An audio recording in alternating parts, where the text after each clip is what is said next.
Good morning. Good morning. What is up? How you're moving the stuff around? My decor for today did not work because we're not even seeing it. But that was the little green. You have to remember though Yeah. like it's more zoomed in right now than it is for real. But whatever. Hey guys. how's it going? How are you today in all your awesomeness? Yeah. Jason and Esther here on our coffee and conversation. So our topic today, before you look at your mug, Yes. before I put my mug. is why are you hijacking our marriage? Why are you hijacking our goals? That's something we hear quite a bit, and that's a way we felt in the past as well. Yeah. So we will get into that, but a lot about relationships and marriage today is going to be our focus. So Yes. Yeah. I like that. So I was looking at my mug because it's coffee and conversation, but today we have no coffee, which that doesn't normally happen. You have water? well, I got back and the coffee was finished. Like, Yeah, that wasn't Yeah. me. I finished my first one for the day, so I'm drinking hot lemon water because it's weather, y'all, in California again. More rain. yeah. So I am drinking water and healthy because I already drank my coffee. Cool. So it's water and conversation Water and today. conversation. But let's dive in. Let's dive in. Hijacking. Our Yeah. marriage. So, look, every time we start, then you like lean and slide way off the thing, this and need I've for- centered you. Centeredness. But anyway, if you're watching, say hi. Let us know What's where up you're to watching Celia? from. If you're watching replay, say hashtag replay. Still let us know where you're watching from. Okay, so the whole big thing is like a lot of times couples can begin to feel whether they're not married yet or they are married, but especially after marriage. But whatever, I mean, your relationship, it's like, why are you hijacking our life, our goals, my life, my goals? And there's this challenge or friction there sometimes. Yeah. So and- why? My first question would be like, why do we feel like that, right? Like we have to be like the other one or change for the other one because it's not necessarily... that's not the feeling of hijacking. That's never anyone's.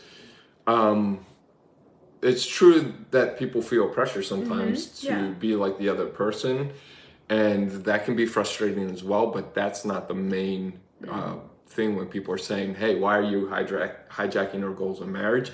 It's because they have different values on different things, and like the show we were on earlier in the week when we were talking about this a little bit.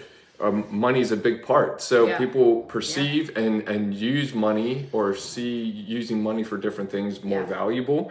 And so the hijacking is I thought we had these goals. I thought this was our plan. Yes. Why does it seem like you are doing the opposite or want to do the opposite to what we want in life?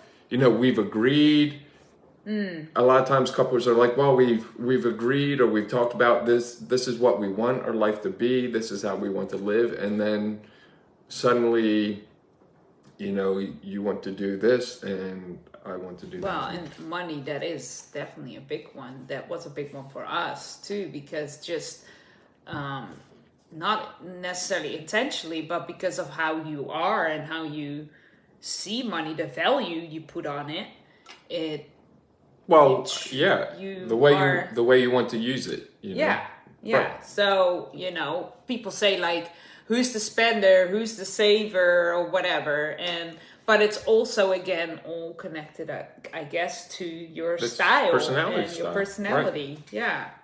So, for instance, if you guys are looking at your relationship and, you can look at your partner, your significant other, whatever you prefer to call them, your husband, your wife, whatever, boyfriend, girlfriend, I don't know where you're at there. But so if you have the creator, the deep personality style for them, it's valuable to be able to do whatever they want and to accomplish big things.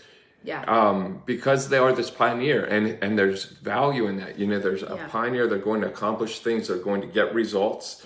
So they want a freedom of choice, correct? And the freedom of choice. Options right. or But they're normally going to go for bigger things or take some more risks or opportunities, and so they want the choice. They want to be able to move when they see something that's like, hey, I can do something here. I can build something, or I can take this opportunity. Right. Yeah. Right. So then if you have somebody who's on the completely opposite side, which is the executor or the S, they're like, hey... Who we talked about last week. Right. If you want to know. They're like, hey, how do we take this money and create a stable life, create a safe place? Yeah. They're more about family and connection. So how do we create a home and the family life of what we need? How do we, make sure we have more of a rhythm, do things that are meaningful in that sense. So would it be, and you may not want to call it like this, but would it be accurate to say that the executor, the S, and the C, the refiner, are more the spenders generally, and the D's, the creators, and the I's, the advancers, are more the spenders? You just said spenders. Oh, savers. Oh my word. So, savers. The bottom, like the C, the S and the C, savers, and the D and the I, spenders when it comes to money. No, well, not necessarily. No. So there's also something like the refiner is going to spend money on high quality, and where the advancer is going to spend on experience. So it's just different values, like on what they're going to do. Now the refiner, the C, is definitely a lot more resource conscious. They're like, what are we doing? How are we doing here? Yeah. But the executor, the creator will also, the D will be looking, how am I building something? So they'll also invest. It's not one won't invest and one will spend. It's just right. They will spend. That, but so for the advancer, they want experiences, right? Yeah. So food, fun, like going somewhere. These things that you experience something. So you're more willing to pay a higher price for food. Yeah. Because it creates an experience. Yeah. And I will be more practical and be like, well, I can get the same food for half the price here. And then I can buy something something that's a good quality tool or good quality shoe or good whatever. Right. And you'll be like, well, this is an experience of fun. And you'll be also like, well, this is this amount. And if I'm spending it on food, it's going to be gone. In you sit down for an hour to eat this, it's gone. And no. Right. I don't want to spend that much for what? It takes some pretty, it has to be some really good food to add a higher value. Yeah, but even then, you're like, you're going to think of all the other things and you're going to be like, I'm like, there's a lot of other places I could put way this money. higher than this. Yeah. And Sure. Yeah. And for sure. So that's one example with money. And then, so that was the D and the S, the creator and executor. Then we had the advancer. Yeah.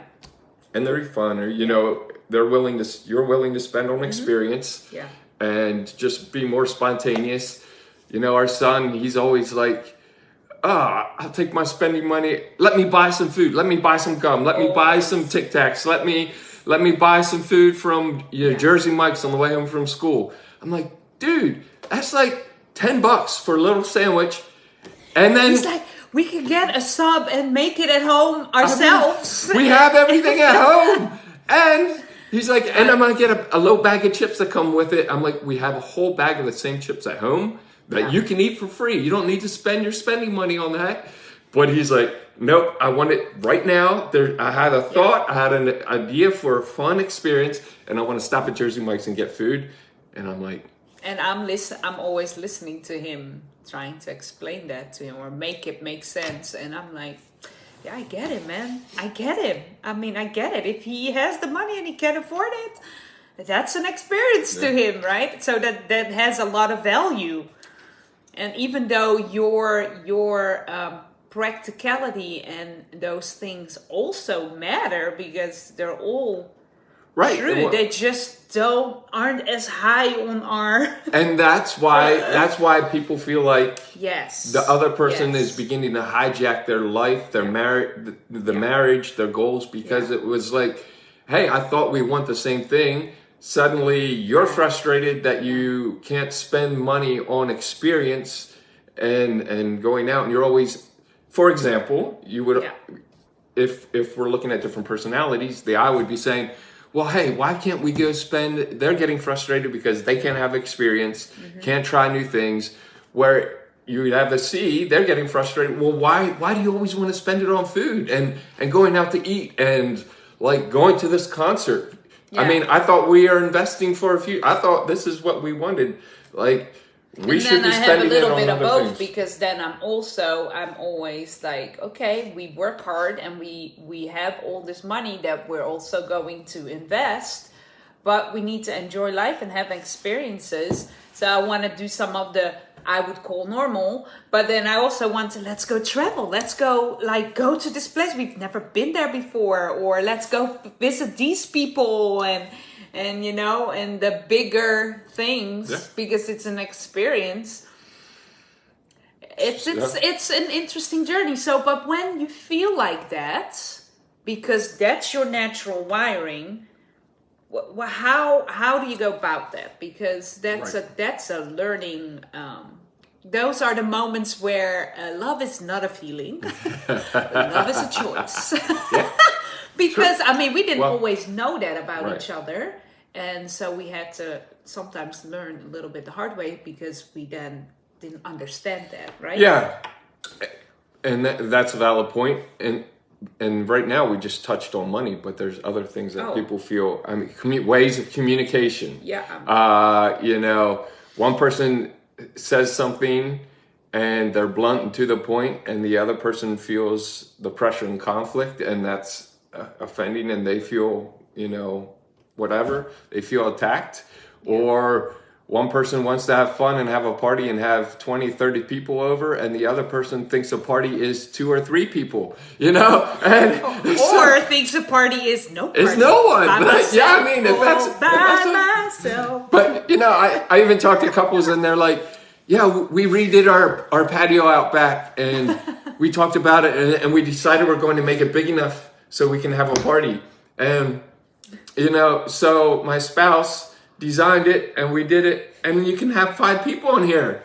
And they're like, when I thought of a party, I'm thinking like space for 20 or 30. And they were thinking 5 people, Yeah. And so that bleeds across in everything. And, you can say, even experiences, when we go out to eat, some of our personality styles will pick the same place every time.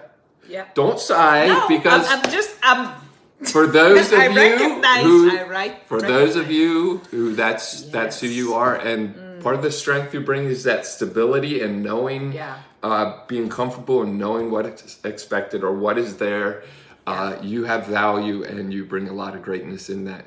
But to the people who like spontaneity, change, differences all the time, again, you have that same grind. So one feels like you're hijacking because you want the same, and I want different, and the other person is like, all you want to do is bring change and different, and I want something that's stable. And then what happens is, you both, if you don't understand each other and why that's happening, you feel that attack, you feel like there's hijacking, and you can feel like you need to try to survive so that you can be you. And then so you both begin to try surviving, and you grinding harder, right? And so the person who wants more change tries to press for more change and drive, because they are trying to survive in what they produce and what they generate, in the greatness they bring with that change and operating in the different environments and the experiences and all that. And the person who brings stability or systems or long-term begins to dig in and slow things down as much as possible, because they bring that awesome stability and connection and teamwork. So how does that flow together? Because that almost feels like that's not possible. like unless you get, like, if we're talking about money, it goes everywhere. Like, you just see it, communication, all those things. But if we talk about money, so then, you're going to just have to work hard till you get to that point where you have enough to do both. Do whatever you want to do and do whatever you want to do.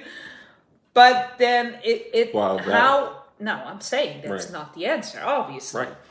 So how do you blend them together? Because often there are opposites, right? Opposites attract. That is not always the case, but there's going to be some differences in the way you are wired and your styles. Even if there are two of the same, there's a uniqueness. And so there's still going to be a different way of processing or experiencing it. So how do you do that in the best way, right? I think first of all, is like we always champion, is beginning to understand each other. What do you see in value and what do I see in value? How do I approach life? How do you approach life?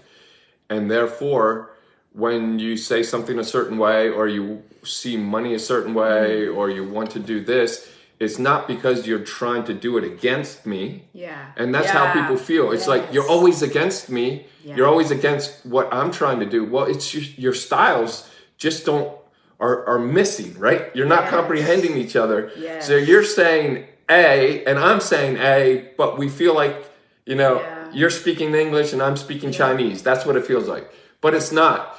Yeah. And it's just that different approach. So first of all, understanding they're not intentionally attacking you or your goals. Yes. So there isn't hijacking going on. Yeah. Okay. And that's huge because then there can be an openness of saying, okay, how can we? Right. So that then there feels a safe place. It's safe. There's trust. Yeah. Of course, there's people. I can't talk for everyone. There are some people who just are, trying to hijack your life, right? Well, I don't want somebody who's in a relationship with a person who really doesn't. We are talking about people who care about each other and want the best for their relationship and each other. Love and trust is the foundation. Right. And so, and you're just struggling. You're just in the wrong relationship. So, period. Yeah. Right. Please don't stay in like an abusive or very jacked up situation. That's not what I'm condoning. No. So I begin to understand it's not intentional. This is who you are, and this is who I am. Then we can begin to discuss and see, okay, what really matters to you? Yeah. Like, how do you feel like you're living your best life? How do I feel like I'm living my best life? Yes, we came up with these common goals at some point, but we approached these goals differently, or the way to get there. And so then we say, okay, now, and I can't help you with a financial plan or anything, but you can put plans in place, for instance, financially, and say, this is how we split our money to make sure we have some fun, some spontaneity, some experiences. This is how we split it to make sure we buy some quality things that I care about.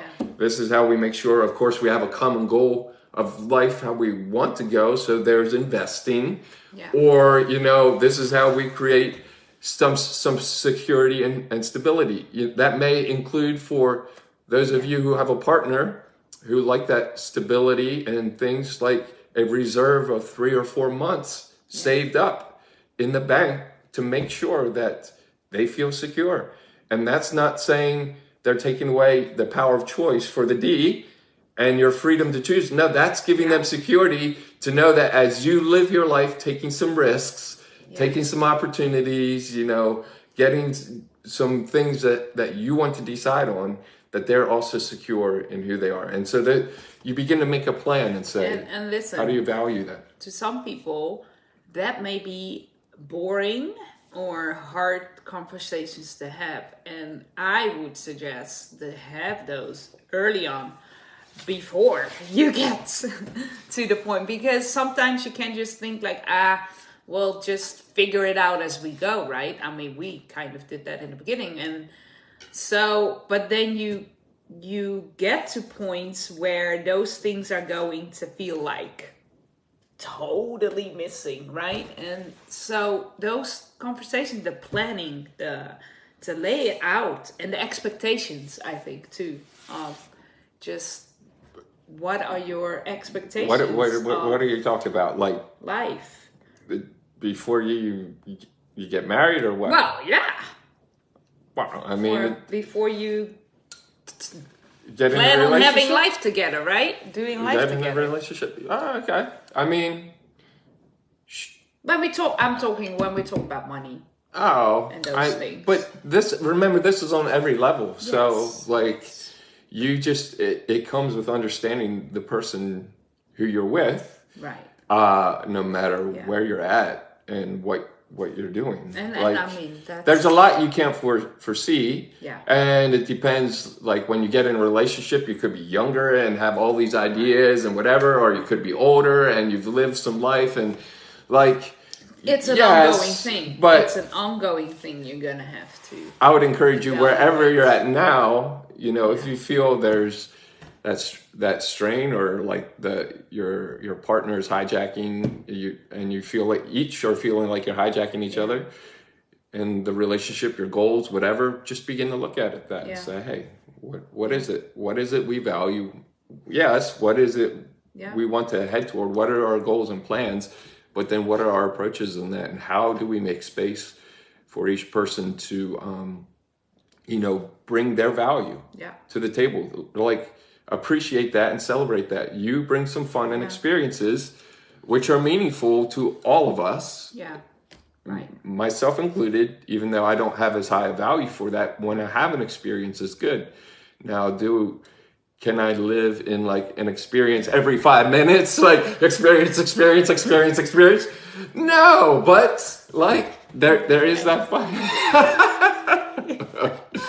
there is that fun point, that engage that's important. And on the flip side, is it good to make sure we buy a good quality car, not just the colors and the bells and whistles, the plastic bells and whistles that break off, so that you can drive something that works. Sure. So these are all these different strengths that you pull together, and you begin to value each other in that. So, and then it always comes back to understanding who you are and who your partner is, right?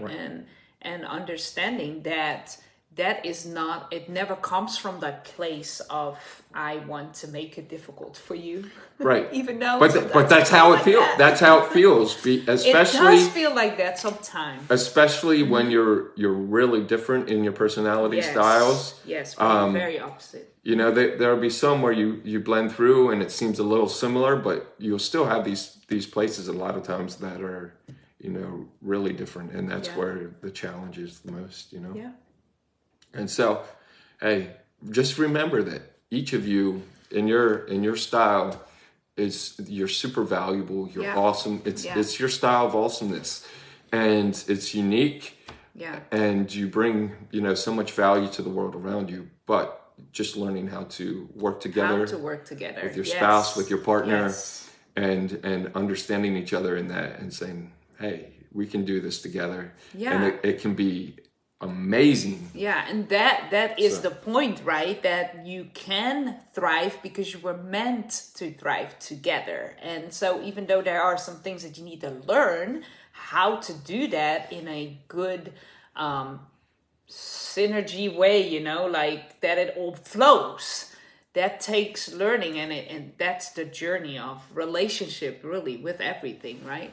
But it's meant to be amazing, and it's meant to be enjoyed and lived fully in your communication, in your love for each other, with your money and all those things, how you live your life, all of it, right?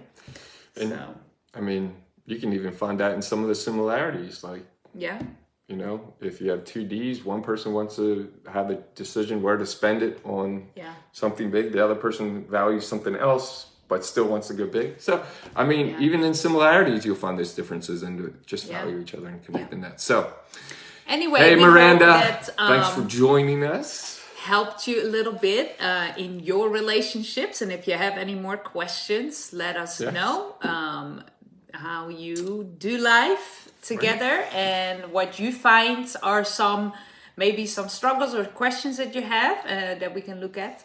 And just remember that you have value just for who you are, and that you are amazing, and that you were created like that on purpose. So. And if you want some help in understanding your partner and each other, and to, you know, just shift out of some of that frustration into understanding, we do have the Better Together package on our website, where you each get your personality assessments, and then we do a video for you, a personalized video, talking about each of your personality styles and how you fit together, how you work together, and give you also a graph where you can physically see how they overlap, where there's differences, and just help bring some clarity and understanding, and then say, hey, this is how we are different, and this is how we can pull together and work toward our common goal, both, you know, feeling fully engaged in our lives. And those are awesome tools that it's called the Better Together. Still use a lot. We look back at it and we're like, for real, because it's an ongoing thing, right?